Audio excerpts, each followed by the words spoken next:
करणे काम, बीज वाढवावे नाम. महाराज म्हणाले आम्ही या करता आलो, आम्हाला इथे भक्तीचा, नामाचा, परमेश्वराच्या कीर्तीचं इथं गायन आणि प्रसारच करायचा, हेच आमच्या जीवनाचं उद्दिष्ट आहे. आणि आम्हाला जो आनंद मिळाला, आम्ही ज्या आनंद साम्राज्याच्या शिखरावर आरूढ झालो, तो आनंद सगळ्या लोकांना आम्ही वाटायला आलो. सेवितो हा रस वाटितो अनेका, सगळ्यांना वाटायला आलो. आपल्याला असं सर्वसामान्य जीवाला वाटत नाही की आपल्याला मिळालेला आनंद जगाला द्यावा, असं आपल्याला नाही वाटत. मग तो परमात्मा संतांना कळाला, आम्हालाही कळावा, आम्हालाही तो दिसावा, आम्हालाही त्याचा अनुभव यावा. नाहीतर मग पुनरपि जन्मम पुनरपि मरणम पुनरपि जननी जठरे शयनम या न्यायानी वासांसी जीर्णानि यथा विहाय नवानि गृह्णाति नरूपराणि यथा शरीराणि विहाय जीर्णानन्याति सय्यानि नवानि देहि. या मार्गाने अखंड आमचं जीवन चालू आहे. मग आमचीच आम्ही फजिती करून घेतो का नाही, किती वेळा जन्म यावे.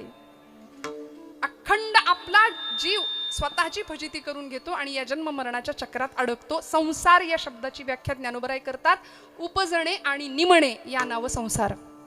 जन्माला यायचं जायचं, यायचं जायचं, नुसती येरझार चालली. आणि या संसार चक्रामध्ये हा जीव अडकतो, कायम वखवकलेली अवस्था.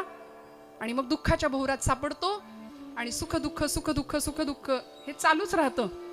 समर्थ रामदास स्वामींना विचारावा वाटला प्रश्न, जगी सर्व सुखी असा कोण आहे, विचारी मना तुची शोधून पाहे. कोण आहे सुखी? पाहिलंय का देवाला? तामसवाडीकर महिला वर्ग, देव पाहिला का? नाही म्हणताय, नाही म्हणता. देव दिसला, देव पाहिला? आमच्या अनुभवात देव दिसलाच नाही, देव आम्हाला पाहताच आला नाही. पण संतांनी त्याला पाहिलं.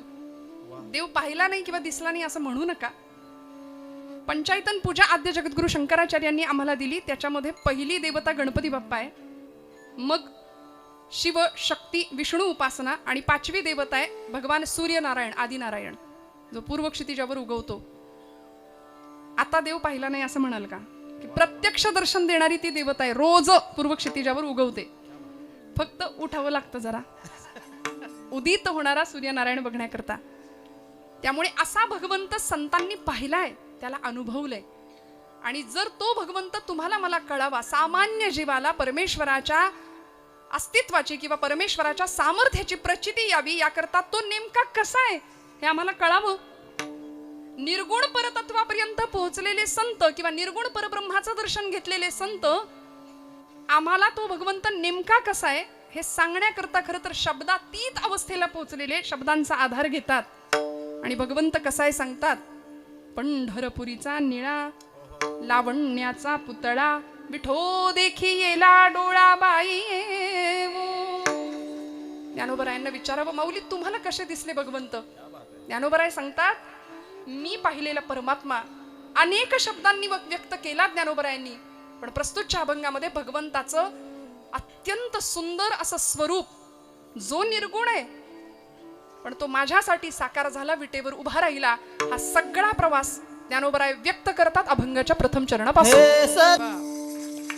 सत्य ज्ञानानंत गगनाचे प्रावर्ण, नाही रूप वर्ण गुण जेथे. ज्ञानोबराय म्हणतात, आम्ही जो परमात्मा पाहिला त्याचं स्वरूप कसं आहे? तो सत्य स्वरूप आहे. उपनिषदांनी सांगितलेलं सच्चिदानंद स्वरूप भगवंताचं. श्रीमद भागवत ग्रंथाच्या आरंभी मंगलाचरणामध्ये देव कसा आहे त्याचं स्वरूप, स्वभाव आणि सामर्थ्य सांगितलंय. सच्चिदानंद रूपाय विश्वोत्पत्त्यादि हेतवे तापत्रय विनाशाय श्रीकृष्णाय वयन्नुम. तो सच्चिद आनंद स्वरूप आहे. इथे ज्ञानोबराय त्या भगवंताचं सत स्वरूप आम्हाला सांगतात. देव सत्य स्वरूप आहे. सत्य म्हणजे काय? सत्य म्हणजे जे चिरंतन आहे, जे शाश्वत आहे, जे अविनाशी आहे, जे अव्यय आहे, जे अजर आहे.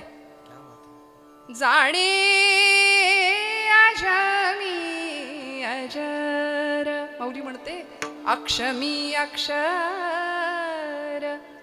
अपूर्व मी अपार स्वानंद मी. जाणे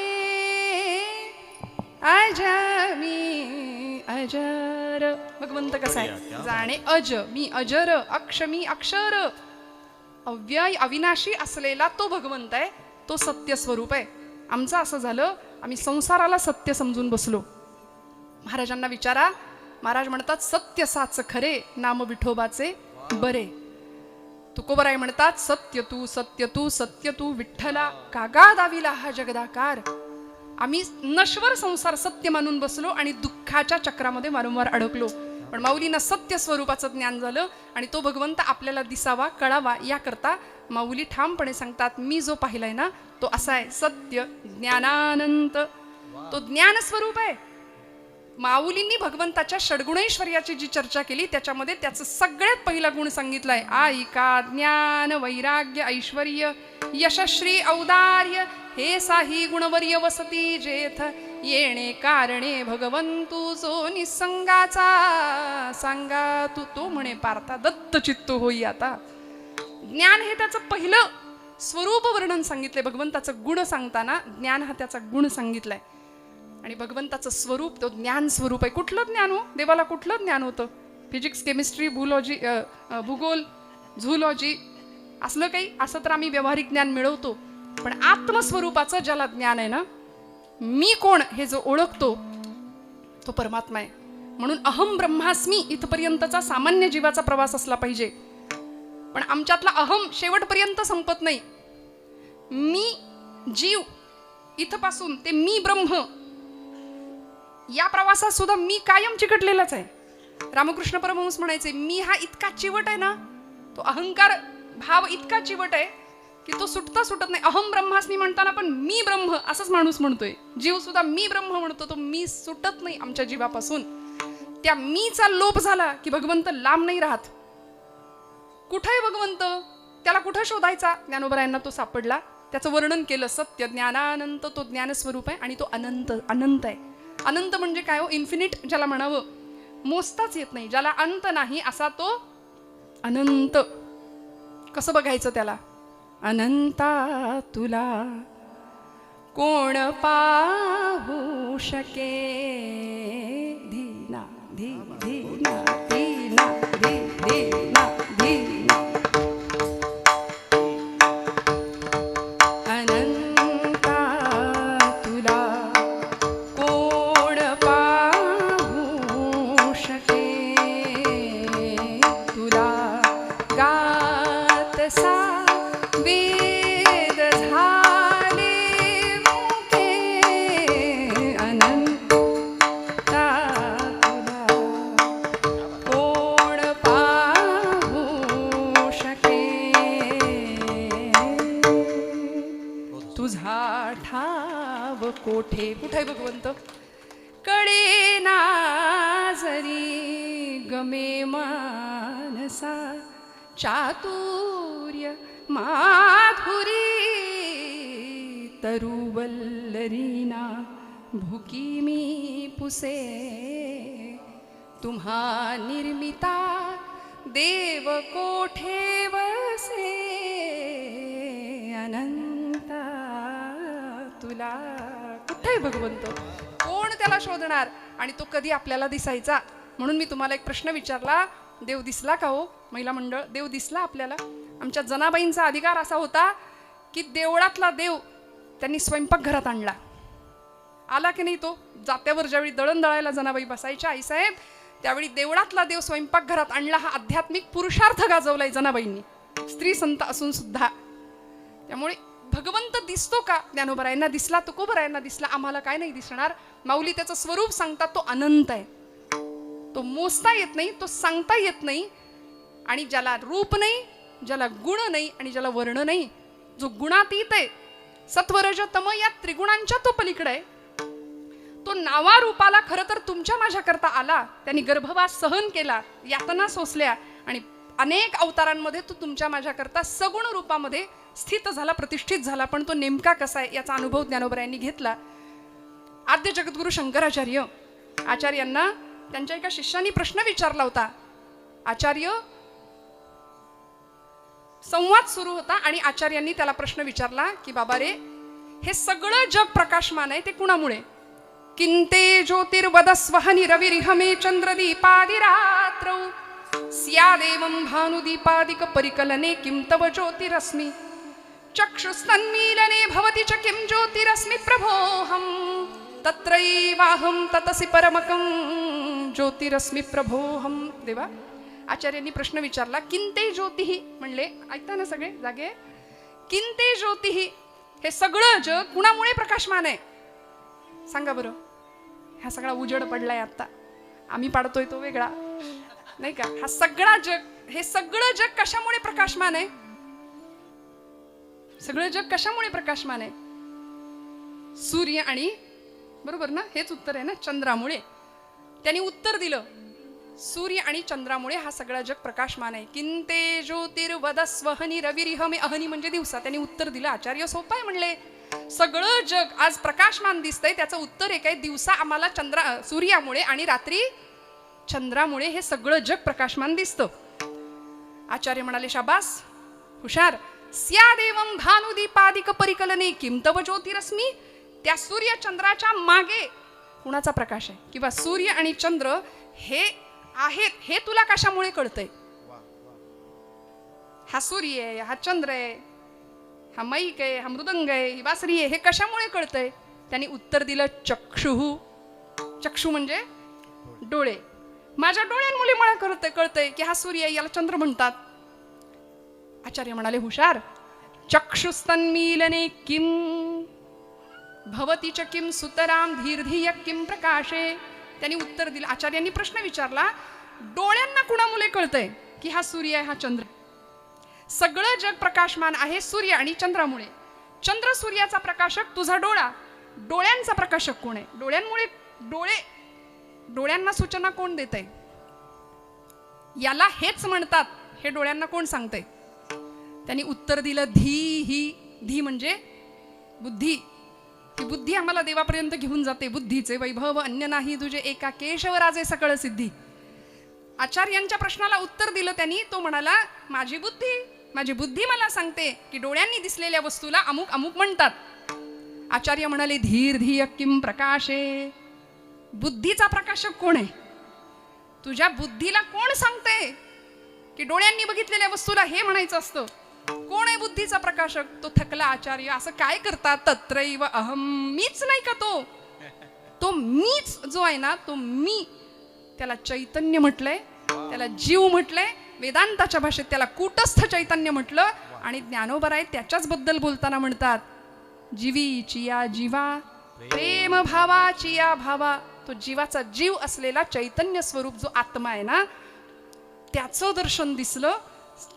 जीवशिवाचं तादात्म्य आणि ऐक्य माऊलींनी साधलं. तो आनंद झाला आणि त्याचं स्वरूप वर्णन ज्ञानोबराय सांगतात, तो भगवंत मी पाहिला. सत्य ज्ञानानंत गगनाचे प्रावरण, नाही रूप वर्ण गुण जेथे. मग त्याला बघण्याकरता आम्ही नेमकं केलं तरी काय? अत्यंत आर्ततेने त्याला आळवलं, त्याची आठवण केली. देवासाठी रडावं लागतं बरं का.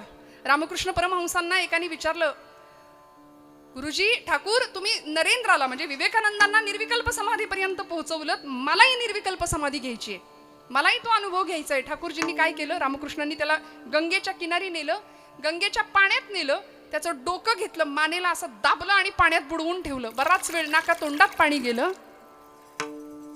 ते सिरियलचं काळ आहे नाही का, बॅकग्राऊंड म्युझिक लागतंय सगळ्यांना सध्या. त्याच्या नाका तोंडात पाणी गेलं आणि त्याचा परिणाम असा झाला, तो ओरडला, म्हणला, गुरुजी अहो मी मरेन, मला घरी माझे आईबाप आहेत, माझा संसार आहे, माझा प्रपंच आहे, मी मरेन, मला समाधी अवस्था किंवा मला देव दाखवा, एवढंच मी म्हटलं होतं. रामकृष्ण परमहंस म्हणले, देव काही एवढा सोपा आहे? आता श्वासासाठी जितका तळमळलास ना, तेवढा देवासाठी ज्या दिवशी तळमळशील तेव्हा देव दिसेल, तेव्हा देव भेटेल. मी आज महाराजांचं कौतुक करताना त्यांच्या बासरीचं कौतुक केलं. ही बासरी वाद्य आहे की नाही, त्या बासरीला विचारलं होतं सगळ्या गोपिकांनी की बाई गो, आम्ही कृष्णाला भेटण्याकरता इतक्या आतुर असतो, इतक्या तळमळतो, आणि तू तर देवांच्या आधाराजवळच जाऊन पोहोचलीस की, देवानी तुला इतकं जवळ केलंच कसं? त्या बासरीने उत्तर दिलं होतं. ती म्हणाली, मला परमात्म्याने जवळ केलं याच्यासाठी मी स्वतःला काय तावून सुलाखून घेतलं हे माझं मला माहिती. दग्धम दग्धम पुनरपी पुनः कांचनम पीतवर्णम. सोनं भट्टीत तावून सुलाखून निघतं तेव्हा त्याची झळाळी निघते, निर्माण होते. तसं ही बासरी सांगते की मी एका वनातनं आले, मला आतून बाहेरून तासलं, आतून पूर्णपणे मला पोकळ केलं तरी सुद्धा देव मला जवळ घेईना. मी पूर्णपणे स्वतःला रिक्त केलं तरी सुद्धा देव मला जवळ घेईना. म्हणून मी माझ्या शरीराला 6 छिद्र पाडून घेतली. तरी तेव्हा भगवंतांनी मला जवळ घेतलं. तेव्हा मला जवळ घेतलं.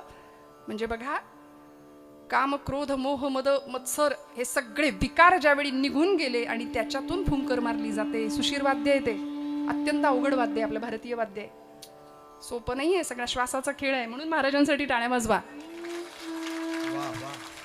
म्हणजे त्यातून ती हवा जाते, ते सुशीर वाद्य. त्यावेळी पूर्ण विकार रहित ज्यावेळी माझं जीवन झालं त्यावेळी देवानी मला जवळ केलं. तुम्हाला मला जवळ करावं असं नाही का वाटत? हो, वाटतं का? खरं सांगा. देवानी आपल्याला जवळ करावं, देवानी आपल्या दारात यावं, देवानी आपल्या घरात यावं. देव घरात येतो का? नाही येत. आला होता द्वारकेचा राणा पांडवा घरी, द्वारकेचा राणा पांडवा घरी,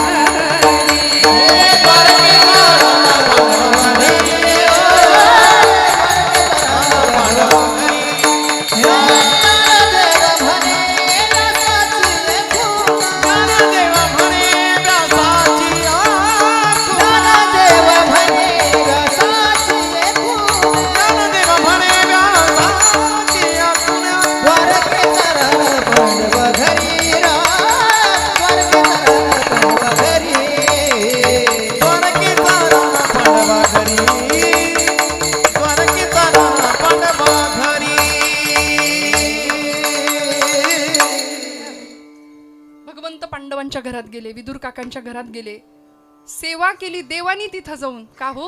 कारण देवाला भेटण्याकरता आर्तपणे ही मंडळी कळवळली. आमचं असं आहे की आम्ही देवाच्या जवळ जायला मागत नाही किंवा देवाकडून आपल्याला सगळं पाहिजे, देव नको. माऊलींनी देवाला प्राप्त करून घेतलं आणि त्याचं स्वरूप सांगितलं. माझा भगवंत सत्य ज्ञानानंत गगनाचे प्रावरण, तो आकाशा इतका विशाल आहे, व्यापक आहे. प्रावरण म्हणजे आच्छादन, पांघरून घातलंय त्यांनी सबंध आकाशावर.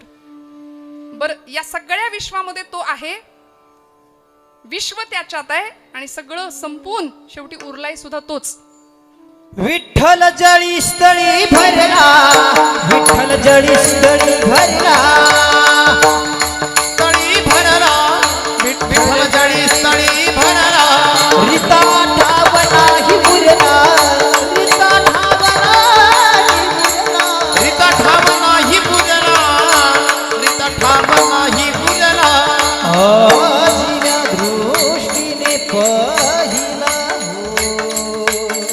दृष्टीने पाहिला, आजीच्या दृष्टीने पाहिला, आजीच्या दृष्टीने पाहिला, आजीच्या दृष्टीने पाहिला, आजीच्या दृष्टीने पाहिला. हे विठ्ठलाची, विठ्ठलाची, विठ्ठलाची, विठ्ठलाची. हे विठ्ठल जळी स्थळी भरला, रिता ठाव नाही उरला, विठ्ठलाची, विठ्ठल, विठ्ठल जळी स्थळी भरला, दृष्टीने पाहिला, विठ्ठलाची, विठ्ठलाची. क्या बात. विठ्ठल जळी स्थळी भरला, रिता ठाव नाही उरला. सगळीकडे भगवंत भरून व्यापकपणे उरला. तुका म्हणे व्यापक नभा होई अणूचाही गाभा. हत्तीच्या देहामध्ये हत्ती होऊन राहिला, मुंगीच्या देहात मुंगी होऊन राहिला. श्रुती सांगते अणु रणियान महतो महियान. अणु इतका सूक्ष्म आहे, आकाशा इतका व्यापक आहे, विशाल आहे. त्याचं दर्शन विश्वरूप दर्शन युगामध्ये भगवंतांनी सांगितलं, अर्जुनाने घेतलं. अनंत बाहूदर वक्त नेत्रम पश्यामि त्वां सर्वतोऽनन्तरूपम नांतम न मध्यम न पुनस्तवादीम पश्यामि विश्वेश्वर विश्वरूपम. ज्याला अंत नाही, आदि नाही, मध्य नाही. नमोस्तु अनंताय सहस्त्रमूर्तये सहस्त्र पादाक्ष शिरोरुबाहवे सहस्त्र नामने पुरुषाय शाश्वते सहस्त्र कोटी युगधारणे नमः. इतकं त्याचं विशाल व्यापक रूप. चंद्र सूर्याला ज्यांनी तेज दिलं, यदादित्य गतं तेजो जगत भासयते किलम यच्चंद्रमसी यच्चाग्नो तत्तेजो विद्यमाम. इतका तो सामर्थ्य संपन्न आहे. या सगळ्या जगामध्ये तोच आहे बरं का. आपल्याला असं वाटतं भगवंत सोडून इथं काहीच नाही, सगळ्या घटाघटात परमेश्वर भरून उरलाय. राम देहा देही एक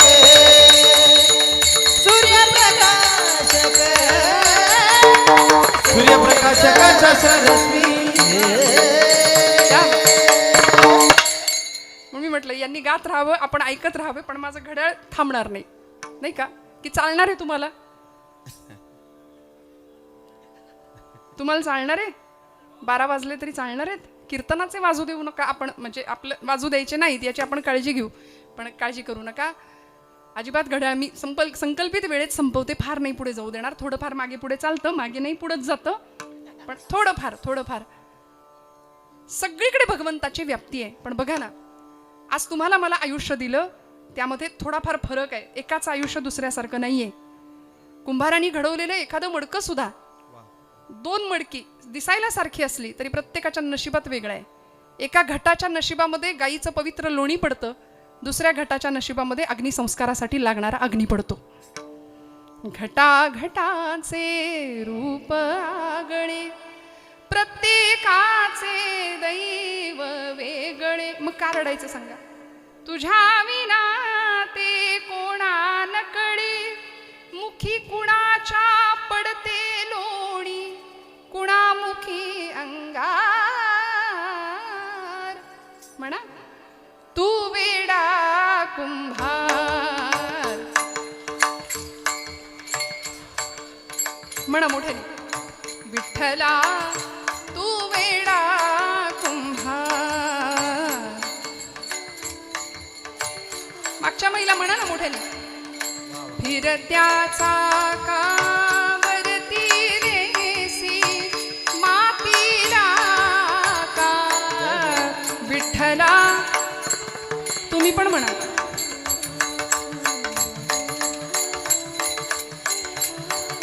वा वा, क्या बात. विठ्ठला. आता टाळ्या वाजवा स्वतःसाठी. असं कधी गातो का हो आपण? गाता का कधी? इतक्या मोकळेपणाने गायचं आणि संकोच केला ना, संकोचोनी काय झालं असेल लहान तुकोबराय म्हणतात करी आपोषण ब्रह्मांडाचे. माझ्या महिला वर्गाचं मला नेहमी कौतुक असतं, नेहमी. आज एवढ्या संख्येने आमचा माता भगिनी वर्ग उपस्थित आहे. मी आवर्जून एक वाक्य नेहमी सांगते, जगातल्या सगळ्या डिग्र्या एका बाजूला आहेत, सगळ्या डिग्र्या बरं का दादा, सगळ्या. आमदार, खासदार, मंत्री, संत्री, म्हणजे संत्री नसते डिग्री असं काही, पण आपण म्हणायची पद्धत आहे नाही का. तुम्ही डॉक्टर असा, इंजिनियर असा, वकील असा, काही असा, पण भारतीय गृहिणी ही सगळ्यात मोठी डिग्री आहे, सगळ्यात मोठी. कारण इतका सुंदर प्रपंच माझ्या माता भगिनी करतात, त्यात जर संपावर गेल्या तर काय करायचं काय. त्यामुळे घरातली असलेली ती लक्ष्मी स्वरूपच तिला दर्जा मिळावा, तिला वागवलं जावं, हा त्यामागचा उद्देश. म्हणून मी त्यांच्यासाठी टाळ्या वाजवायला सांगितल्या. त्यांनी तू खूप छान गोड गायलं, सगळ्यांनी गोड गायलं. ज्ञानोबाराय आम्हाला भगवंताचं स्वरूप सांगतात. भगवंत सगळीकडे आहे आणि त्याला पाहताना तो निर्गुण आहे, निराकार आहे, म्हणून तो भगवंत मला दिसत नाही म्हणून विरक्त अवस्थेला पोहोचलेले ज्ञानोबाराय. अचानक तो दिसला. जागृती पुसे साजणी कवण देखिले अंगणी, निरखिता वो नयनी वृंदावनी पाहिला.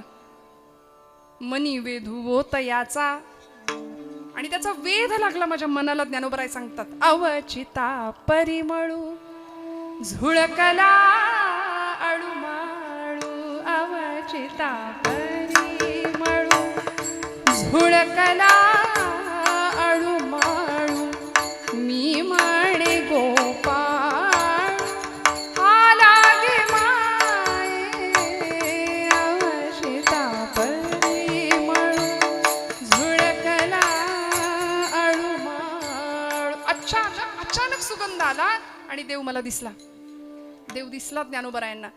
तो सत्य स्वरूप, आनंद स्वरूप आणि आकाशा इतका विशाल दिसला. अनंत असलेला परमात्मा, ज्याला मोजता येत नाही, ज्याला रूप नाही, गुण नाही, वर्ण नाही, तो भगवंत मी पाहिला. तो हरे श्री हरी पाहिला डोळे भरी, तो हरे श्री हरी पाहिला डोळे भरी.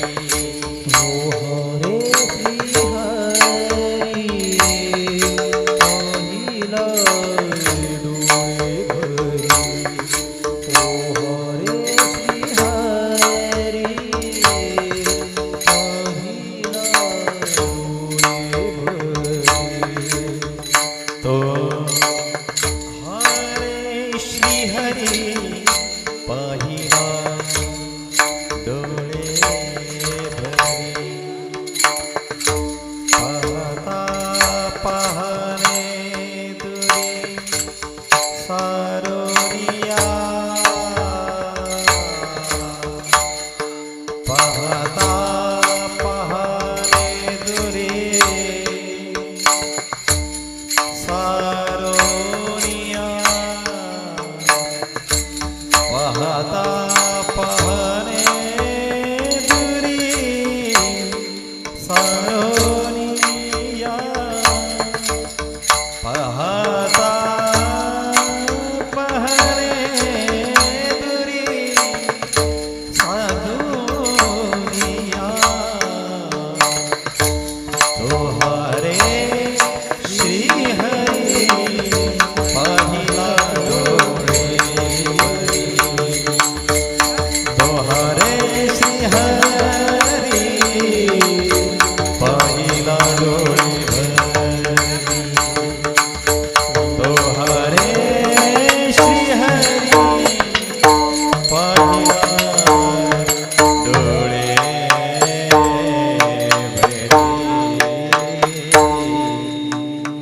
तो हारे श्रीहरी पाहिला डोळे भरी पाहता पाहणे दुरी सारोनिया. काय ज्ञानोबराय वर्णन करतात ऐका मंडळी. भगवंताला मी पाहिलं आणि कसं पाहिलं?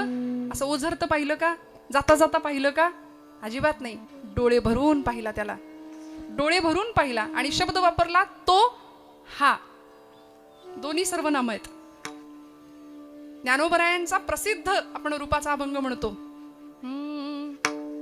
तो हा विठ्ठल बरवा बरवा, तो हा विठ्ठल बरवा,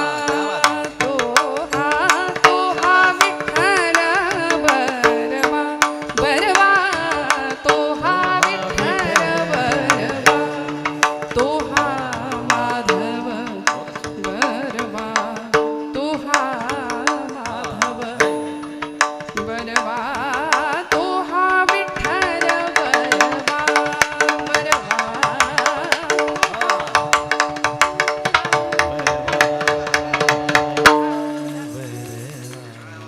तो हा विठ्ठल बरवा, तो हा माधव बरवा. ज्ञानोबरायांनी मराठीचा गौरव केलाय ऐका. पण माऊली तो आणि हा ही दोन सर्वनामं एकत्र वापरतात. मराठी भाषेच्या व्याकरणशास्त्राच्या नियमानुसार दोन सर्वनामं एकत्र येत नाहीत, पण माऊलींनी वापरली. तो आणि हा विठ्ठल बरवा, तो हा माधव बरवा. इथं सुद्धा तो हा श्री रे श्रीहरी पाहिला डोळे भरी. तो म्हणजे कोण? तो जो समोर नाहीये, तो जो मूर्तीत नाहीये निर्गुणवाद्यांच्या नुसार, जो मूर्तीत मावतच नाही तो. आणि हा म्हणजे ज्याला आम्ही डोळे भरून विटेवर पाहतो हा. सगुण निर्गुणातला भेद ज्ञानोबरा एका क्षणात मिटवतात. तुम्ही जो तो समजताना, जो आहे पण दिसत नाही, आकाशातल्या देवा वगैरे आहे पण दिसत नाही असा जो निर्गुणवाद्यांचा ईश्वर आहे, त्याला आम्ही विटेवर पाहतो. ते आमचं सावळं परब्रह्म आहे. किती गोड आहे. कृष्ण मूर्ती होय गे, कळो आली सोय गे, कृष्ण मूर्ती होय गे, कळो आली सोय गे. प्राणाचाही प्राणू पाहता, प्राणाचाही प्राणू पाहता, सुख सांगो काय गे, तुळशी माळ गळा गे, कस्तुरीचा टिळा गे, तुळशी माळ गळा गे, कस्तुरीचा टिळा.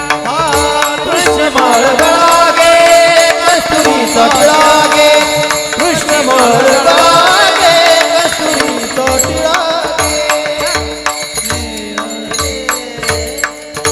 नाथबाबा म्हणाले भक्त कृपेची माय गे, ओळखिली विठाई गे, एका जनार्दनी विटे जोडियले पाय गे.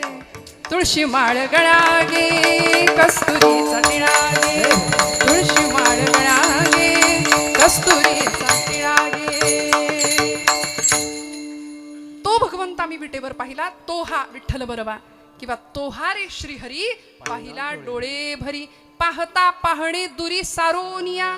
त्याला पाहता पाहता पाहणारा संपून गेला. देही ध्याता ध्यान त्रिपुटी वेगळा, सहस्त्रदळी उगवला सूर्य जैसा. ही त्रिपुटी संपून गेली. दृश्य, दृष्टा आणि ध्यान ही त्रिपुटी मावळून गेली. बघणाऱ्यातलं मी पण संपलं. त्यामुळे आता फक्त उरलं ते दर्शन, फक्त भगवंत. त्यामुळे एकरूपत्वाचा अद्वैताचा एक सुंदर अलौकिक अनुभव ज्ञानोबराय घेतात. जसं तुकोबरायांनी घेतला, देव पहावयासी गेलो तेथे देवची होऊन ठेलो, मी आणि माझा देव वेगळा राहिला नाही.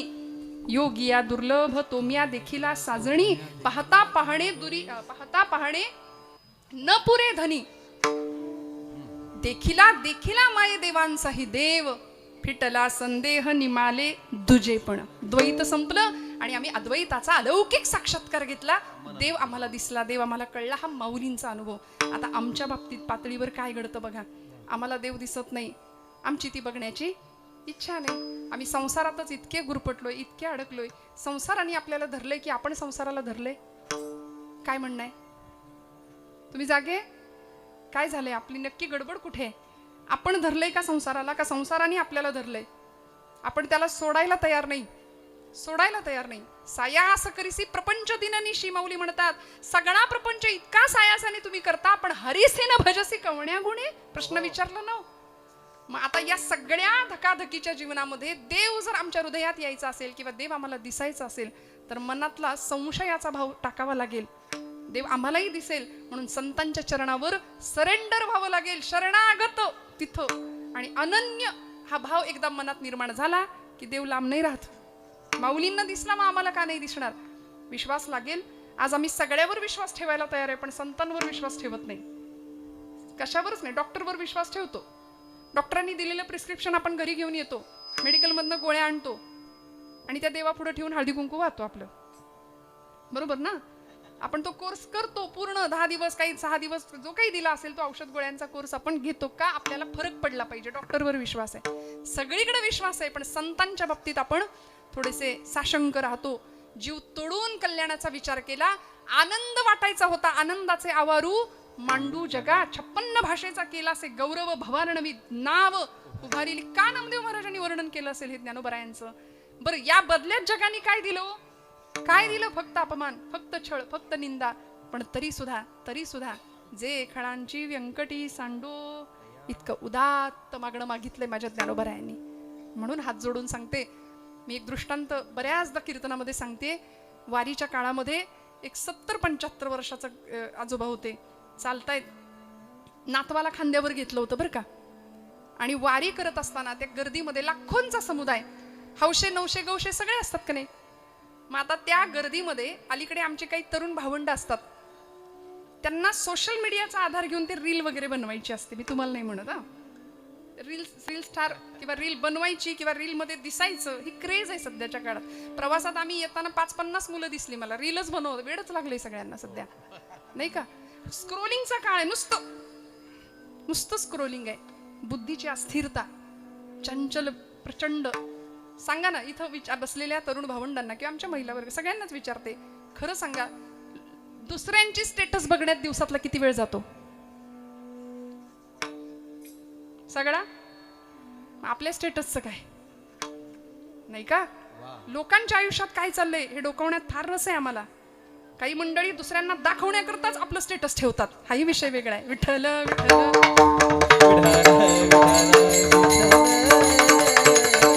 मला एवढंच सांगायचंय, इतका अतिरेक झाला या गोष्टींचा. हातामध्ये रिमोट आहे. पूर्वीच्या काळी घरामध्ये रिमोट नव्हता, होता का? एकच चॅनल, दूरदर्शन. आमची माती आमची. म्हटलं बरोबर आहे, आमची माती आमचीच माणसं करतायत. नाही कळलं? आमची माती आमचीच माणसं करतायत, हीच वस्तुस्थिती आहे. पण त्यावेळी हातात रिमोट नव्हता, सगळेजण एक चित्र दिसेल ते सगळे बघायचे, गुण्या गोविंदानी होतं सगळं. आता हातात रिमोट आहे, 200 चॅनल आहेत त्याच्यावरती. कशाला टीव्ही? आता मोबाईलच आहे हातामध्ये प्रत्येकाच्या. त्यामुळे बुद्धीची स्थिरता नाही, स्थिर बैठक नाही, मन स्थिर नाही, प्रचंड चपळता, चंचलता मनाची. आणि त्यामुळे ते आत बघायला तयार नाही, ते सगळीकडे धावतंय, सगळीकडे बहिर्मुखी झालोय आम्ही, बाहेर पाहतोय. दुसऱ्याच्या हृदयातलं दुःख, संवेदना आम्हाला नाही दिसत, दुसऱ्याच्या चेहऱ्यावरचा आनंद फुलवण्याची इच्छा आम्हाला नाही होत. मंडळी, यासारखं अध्यात्म आणि परमार्थ नाहीच आहे. दुसऱ्याच्या चेहऱ्यावर आनंद फुलवण्याची इच्छा जरी हृदयात निर्माण झाली ना, तरी आम्ही आध्यात्मिक झालो. इतकं सोपं आहे, इतकं सोपं आहे. समाधान यातनं आम्हाला मिळणार आहे.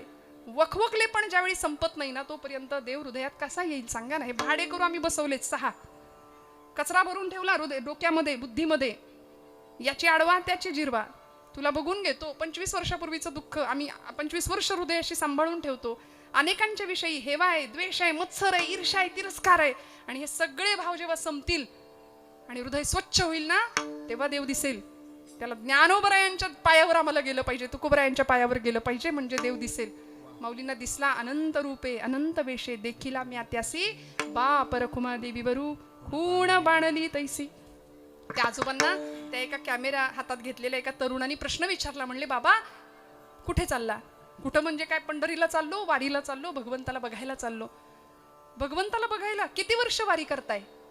त्या आजोबांना प्रश्न विचारला. ते बाबा म्हणले, लेकरा तसं काही आठवत नाही, पण हे बघ, माझा नातू जसा माझ्या खांद्यावर बसलाय तसा मी माझ्या आजाच्या खांद्यावर बसून जायचो, तेव्हापासून मी वारी करतोय.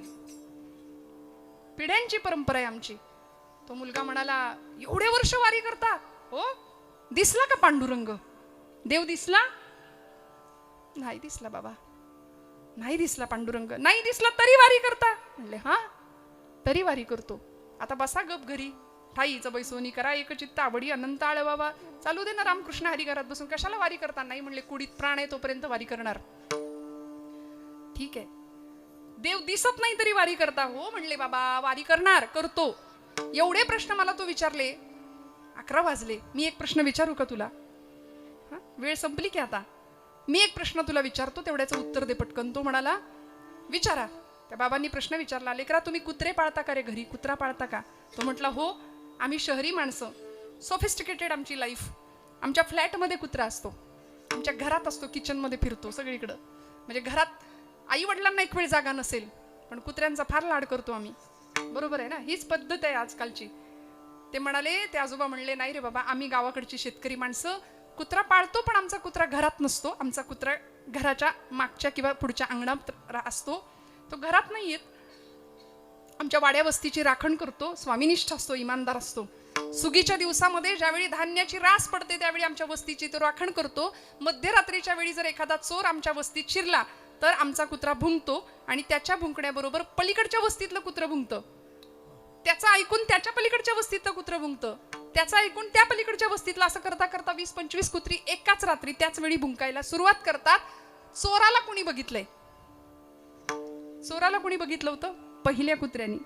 पण बाकीच्या कुत्र्यांना कळलं की हा भुंकतोय, त्या अर्थी काहीतरी संकट आहे, आपल्याला भुंकावं लागेल. त्या बाबा म्हणले, लेकरा नाही का रे अजून प्रकाश तुझ्या डोक्यात पडला? अरे प्राण्यांना कळतं आपल्या कुणावर तरी विश्वास ठेवायचा असतो. मला नाही दिसला पांडुरंग आजपर्यंत, पण माझ्या ज्ञानोबांना दिसलाय, माझ्या तुकोबांना दिसलाय, आणि त्यांनी घालून दिलेली ही वाट आहे, म्हणून या वाटेवर आम्ही चालणार, आम्ही चालणार. तो हा रे श्रीहरी पाहिला डोळे भरी, पाहता पाहणे दुरी सारोनिया. ऐक्यत्वाचा अनुभव आला. मी संपलं, तू संपला, मी तूपणाची झाली बोळवण. एका जनार्दनी श्रीदत्त ध्यान, तिथं मीही संपला आणि तूही संपला. मग मिळणारा अनुभव कसा होता? अभंगाचं शेवटचं चरण. ज्ञानदेव भजन करूया. विठोबा रखुमाई, विठोबा रखुमाई, विठोबा रखुमाई, विठोबा रखुमाई, विठोबा रखुमाई. टाळी वाजवा, भजन करा, टाळी वाजवा.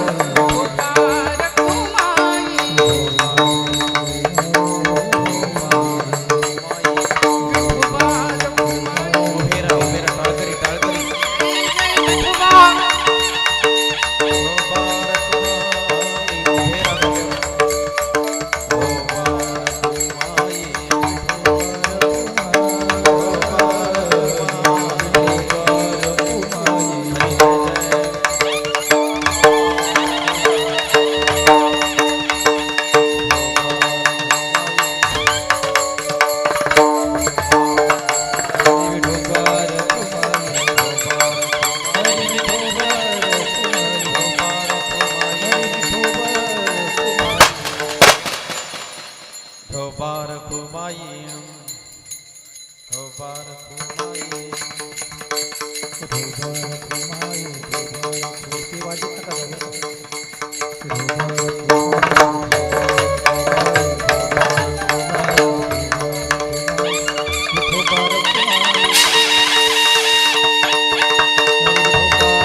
गगनाचे प्रावरण, नाही रूप वर्ण गुण जेथे, तो हारे श्रीहरी पाहिला डोळे भरी. चेक करा व्यवस्थित, सिस्टीम नाही तर आपल्याला पाहिजे उद्या. तो हारे श्रीहरी पाहिला डोळे भरी, पाहता पाहणे दुरी सारोनिया. मंडळी, ज्ञानोबरायांचा 3 चरणांचा अभंग आहे, पण अभंगाचं सार आणि अभंगाचा भाव इतका मोठा आहे, इतका मोठा आहे. मी एक विनंती करू का तुम्हाला? रागवणार नाही ना? नक्की? पुढच्या वर्षी नाही बोलल तरी चालेल. हे अचानक वाचतंय त्यामुळे आम्ही दचकतोय. म्हणजे आमच्या दादाच्या कांठाळी बसली आत्ता, माझी मगाशी बसली होती ती आत्ता सुटलाय दाडा माझा. हे थोडंसं जरा म्हणजे नाही का टाळता आलं तर, सौम्य सॉफ्ट काही करता आलं तर बघा उद्यापासून प्लीज. विठ्ठल विठ्ठल.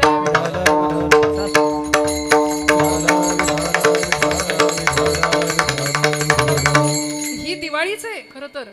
आज महाराष्ट्रामध्ये कीर्तनकारा इतकी VIP ट्रीटमेंट कोणालाच नाही मिळत. इतका लाड तुम्ही आमचा करता. पण मी खरं सांगू का, आज महाराज ज्येष्ठ कीर्तनकार स्वतः, आपले पंचक्रोशीचं भूषण आहे महाराज, स्वतः इथं उपस्थित आहेत. खूप आशीर्वाद देण्याच्या भावनेने आनंदाने इथं उपस्थित आहेत. पण मी आवर्जून सांगते की कीर्तनकार सर्वज्ञ नसतो, तो पोस्टमन असतो. ज्ञानोबा तुकोबांचा कीर्तनकार सांगतात ते सगळंच खरं हा नसतं म्हटलं का? नाही ना, सगळं खरंच असतं, सगळं खरं. आम्ही पत्र घेऊन फक्त येतो. पण इथे मी म्हणून म्हटलं, आपण जो सन्मान देता, आपण हा जो एवढा मोठा हार असतो, हे ज्ञानोबा तुकोबांचं आहे सगळं. या गादीचं महात्म्य आहे, आपलं काही नाही. त्यामुळे आपली निष्ठा फक्त, मी म्हणेन कीर्तनकारांवर नाही प्रेम केलं तरी चालेल, पण या गादीवर प्रेम अनंत करा. आपण अखंड आपली निष्ठा या गादीवर ठेवा, कारण ही गादी अनादी काळापासून चालत आली आहे. अनेक संतांनी या गादीवर उभं राहून समाज प्रबोधनाचं उत्तम कार्य केलं आणि त्यांच्या कीर्तनात देव नाचला, देव आला म्हणून. आणि आपण ही खऱ्या अर्थी दिवाळी भाऊ साजरी करताय. ही ज्ञानाची दिवाळी आहे. निश्चित हा सगळा उत्साह, मी अजिबात माझ्यावर रागवू नका आपण, पण हा सगळा उत्साह इतका सुंदर आहे, इतका सुंदर. ही दिवाळी आहे आणि हीच खरी दिवाळी आहे. बाकी दिवाळी येते दरवर्षी, ती दिवाळ काढून जाते आपलं. पण अतिशय सुंदर पद्धतीने आपण सगळं नियोजन करता आहातच. सगळ्यांच्या हृदयस्थ भगवंताला माझं वंदनच आहे. ज्ञानोबरायांनी आम्हाला भगवंताला कसं पाहायचं, किंवा त्यांना जो भगवंत दिसला त्याचं दर्शन आम्हाला दिलं. तो हारे श्रीहरी पाहिला डोळे भरी, पाहता पाहणे दुरी सारोनिया. मग असा भगवंत जो बाहेर आम्ही विटेवर पाहिला, तोच भगवंत आम्हाला आतमध्ये सुद्धा दिसला. विटेवरचा भगवंत जसा आम्हाला पाहता आला, तसाच तो आम्हाला आतही पाहता आला. त्याकरता आम्ही ज्ञानचक्षु किंवा अंतचक्षूंनी त्याला पाहिला. माऊलींचे ज्ञानेश कन्या म्हणून ज्यांनी घेतलं स्वतःला, असे प्रज्ञाचक्षु संतश्रेष्ठ श्री गुलाबराव महाराज अंध होते लहानपणापासून. वयाच्या 9व्या वर्षी त्यांना अंधत्व आलं, पण कृष्ण पत्नी म्हणून घ्यायचे, मधुरा भक्ती करायचे. पण या भक्तीच्या एका विलक्षण शिखरावर आरूढ होते की देव त्यांच्याशी बोलायचा, देव त्यांना दिसायचा, बोलायचे कृष्ण परमात्म्यासोबत. माऊलींच्या समाधीला लक्ष्मण रामचंद्र पांगारकर ज्यावेळी अभिषेक करतात, त्यावेळी आजोळ घरात बसलेले गुलाबराव महाराज पांगारकरांच्या कानात त्यांचा आवाज येतो. म्हणतात, पांगारकर थोडंसं हळू करा, तुमच्या हातातली अंगठी माझ्या ज्ञानोबरायांना टोचतीये, ती अंगठी तेवढी काढून ठेवा. इतका सुंदर विलक्षण भाव, किती संवेदना एकरूप झाल्या असतील संतांच्या, पहा ना. मग आम्ही तेवढं संवेदनशील होण्याची आज गरज आहे. आज प्रेम संपलंय हृदयातलं. एक रील खूप फिरतीये, जपान मधलं कोणीतरी एक माकड आहे म्हणे, पाहिली आहे तुम्ही? हा, पंच नावाचं ते माकड आहे. कशाची भूक आहे आज बघा ना.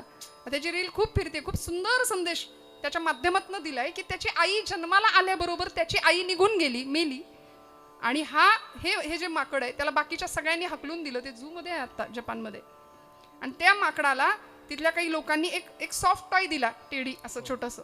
तो त्यालाच आपली आई समजतोय, तो जिथं जातोय त्याला घेऊन फिरतोय. ते इतकं देखणं दृश्य आहे. ते सगळीकडे रील आता व्हायरल आहे बघा. काय संदेश घ्यायचा हो यातनं? तुमची सगळी माणसं तुमच्या जवळ असतील, आपल्याकडे सुख असेल, संपत्ती असेल, समाधान असेल, ऐश्वर्य असेल, सगळं असेल, पण प्रेमाची माणसं नसतील ना, तर आपल्या असण्याला काही अर्थ नाही, काही अर्थ नाही. आपल्या पाठीवरती कौतुकाची थाप देणारं कोणीतरी पाहिजे. आपण चुकलो तर आपल्याला त्या भाषेत सुनावणारं कोणीतरी पाहिजे. आपल्यावर जीवापाड प्रेम करणारं कोणीतरी पाहिजे. पण संतांनी जिव्हाळा, प्रेम हे सगळं दिलं आपल्याला. भगवंताला प्रेम कसं करायचं तेही शिकवलं.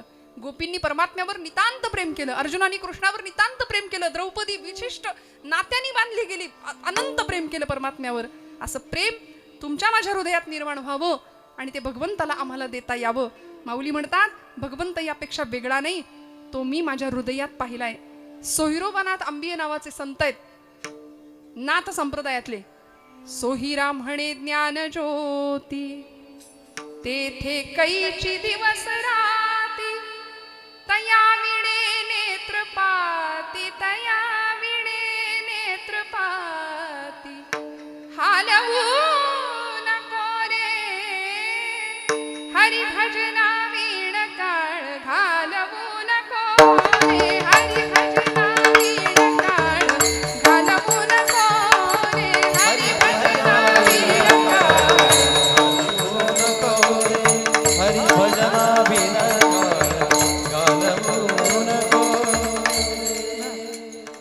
आम्ही हे सगळे आता हे सगळी गाणी आपण नेहमी ऐकता, ही पदं ऐकता, इतकं गोड आपण श्रवण करताय. मनापासून मी आपल्याला धन्यवाद देते. कुणाचा हेवा नको, द्वेष नको, मत्सर नको. कोण आपल्याशी कसं वागतं यापेक्षा आपण सगळ्यांशी कसं वागतो याचा विचार जास्त महत्वाचा करूया. माऊलींनी सांगितलं तोहारे श्रीहरी पाहिला डोळे भरी, पाहता पाहणे दुरी सारोनिया. असं ऐक्यभावाचं दर्शन आपल्याला सुद्धा व्हावं, असा आत्मसाक्षात्कार मनुष्य जीवनाला आल्यानंतर आमच्याही वाट्याला यावा, या अपेक्षेने सगळ्यांनी भजन करा. ज्ञानेश्वर माऊली, ज्ञानराज माऊली, ज्ञानेश्वर माऊली, ज्ञानराज माऊली, ज्ञानेश्वर माऊली, ज्ञानराज माऊली, ज्ञानेश्वर माऊली, ज्ञानराज माऊली.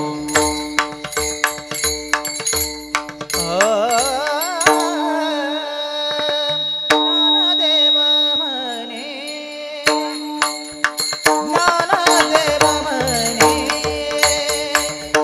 ज्योतीची निज ज्योती,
पहाणे दुरी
हे तो हरे श्री हरी हे तो हरे श्री हरी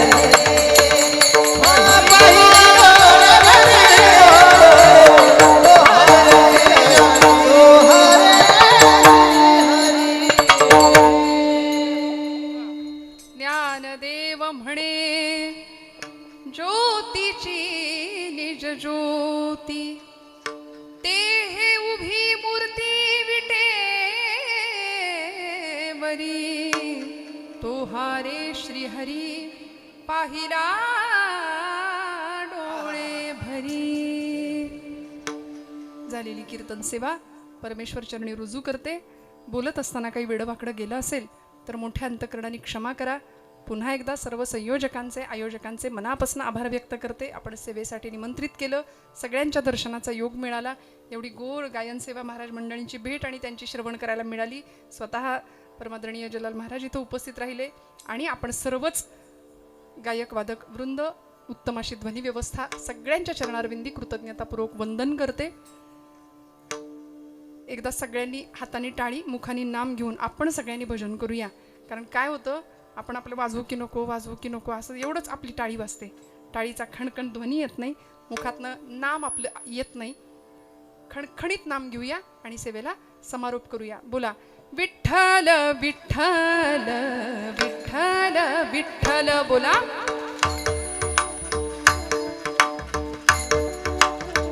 हा विठ्ठल विठ्ठल विठ्ठल विठ्ठल. बोला बोला सगळे